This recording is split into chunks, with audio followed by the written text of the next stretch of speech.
VKR voice ఇదే నిజం. నిజంగా నాకు నవ్వు ఆపుకోలేకపోతున్నా. వీడియోలు చూస్తుంటే వాళ్ళ వాళ్ళ పని వరుస చూస్తూ ఉంటే నవ్వి నవ్వి చచ్చిపోతున్నా. ఒక్కోసారి బాధ అనిపిస్తున్నది. ఏంది అసలు ఇంత అబద్ధము, ఇంత ఇంత నీచమైనటువంటి మనసు ఉంటుందా? నీచమైనటువంటి పరివర్తన ఉంటుందా? అసలు ఇవన్నీ వాళ్ళ అయ్య నేర్పిండి అనిపిస్తుంది నాకు. ఒకసారి అనిపిస్తూ ఉంటుంది. అంటే ఇంత నీచాతి నీచంగా దిగజారుతున్నటువంటి పరిస్థితి ఎందుకు, ఎట్లా నేర్చుకున్నారు? అసలు వీళ్ళు ఎందుకోసం నేర్చుకున్నారు అనిపిస్తుంది. నిజంగా వాళ్ళ పరిపాలనలో ఏనాడు ధర్నా చౌక్కు అవకాశం ఇయ్యనటువంటి వాళ్ళ పాలన, ధర్నా చౌక్ ఎత్తేసి ఎవరన్నా ధర్నా చేస్తానంటే పర్మిషన్ ఇవ్వకుండా, ధర్నా చేయనివ్వకుండా ఎక్కడో మూలకు పడేసి, ఒకవేళ ఎవరైనా ధర్నా చేస్తానంటే వాళ్ళని ముందస్తుగా అరెస్ట్ చేయించి నాటకాలాడినటువంటి బీఆర్ఎస్ పార్టీ జాగృతి అధ్యక్షురాలు, జాగృతం ప్రజాస్వామ్యాన్ని ప్రజలను జాగృతం చేస్తా, నేను ఉద్ధరిస్తా అని చెప్పేసి పగల్బాలు వాళ్ళకి జాగృతిని పెట్టినటువంటి కవితక్క ఇవాళ ఇందిరా పార్క్ దగ్గర ధర్నా చేస్తూ రకరకాలుగా కారు కూతలు కూస్తూ ఉన్నది.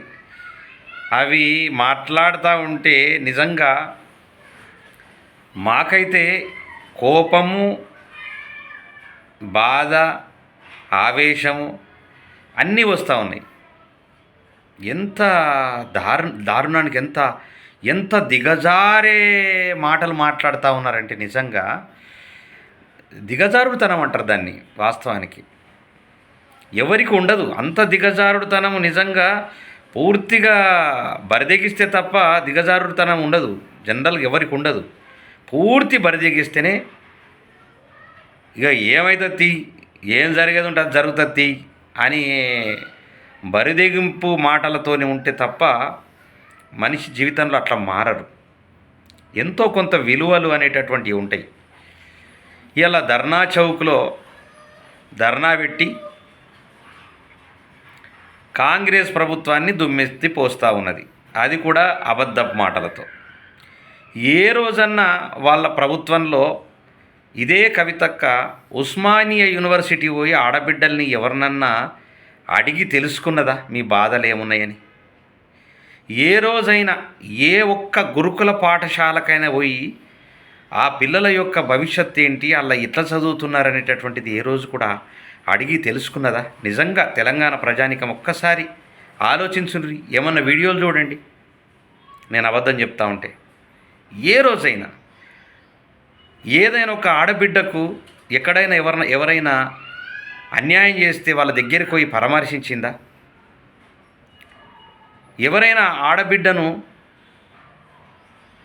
దుర్మార్గులు ఈ ఆమె తయారు చేసేటటువంటి లిక్కర్ను దాగి, గంజాయి దాగి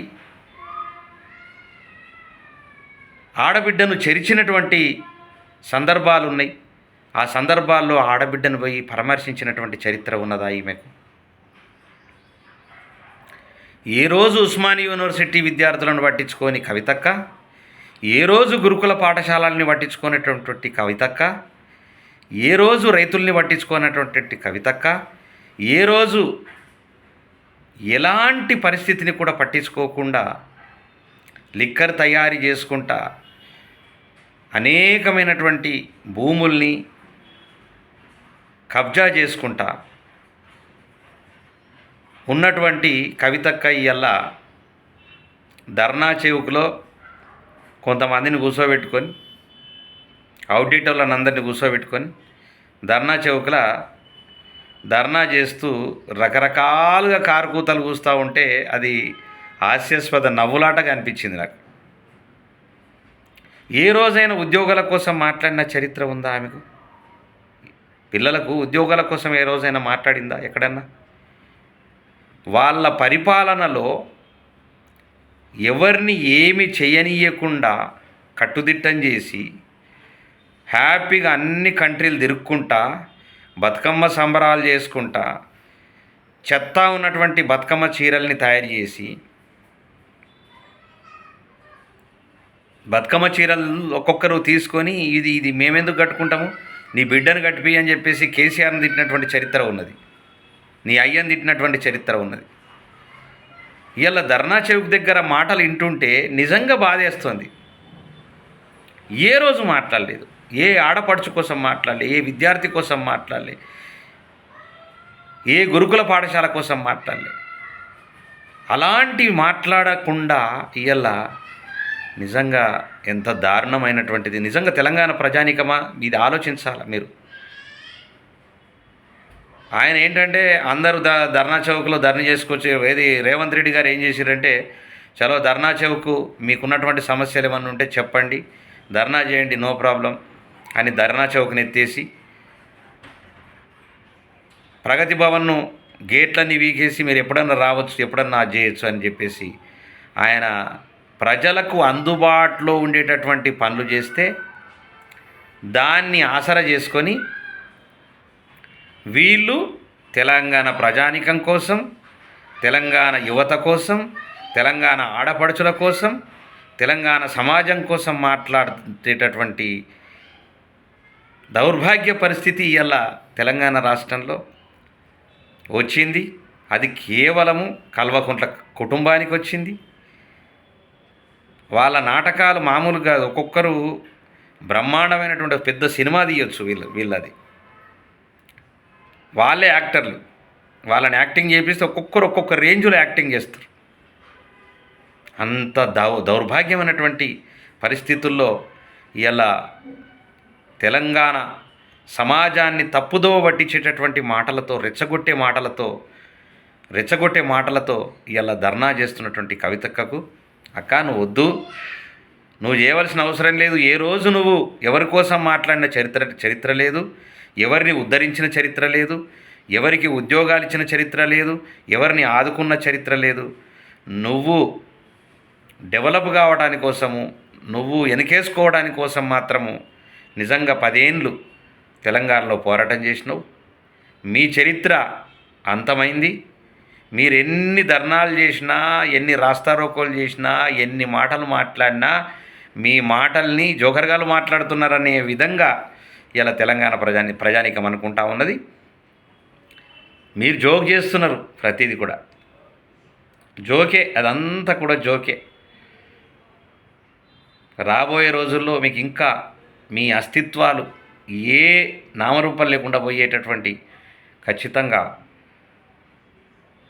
వస్తుంది, వచ్చేసింది ఆల్మోస్ట్. మీ పార్టీలో కూడా ఎవరు ఉండరు, మీ జాగృతి కూడా మూసుకోవాల్సినటువంటి పరిస్థితి ఖచ్చితంగా వస్తుందని చెబుతూ దయచేసి మీరు మాట్లాడకండి. దయచేసి మీరు మాట్లాడితే నాకైతే సిగ్గు అనిపిస్తుంది.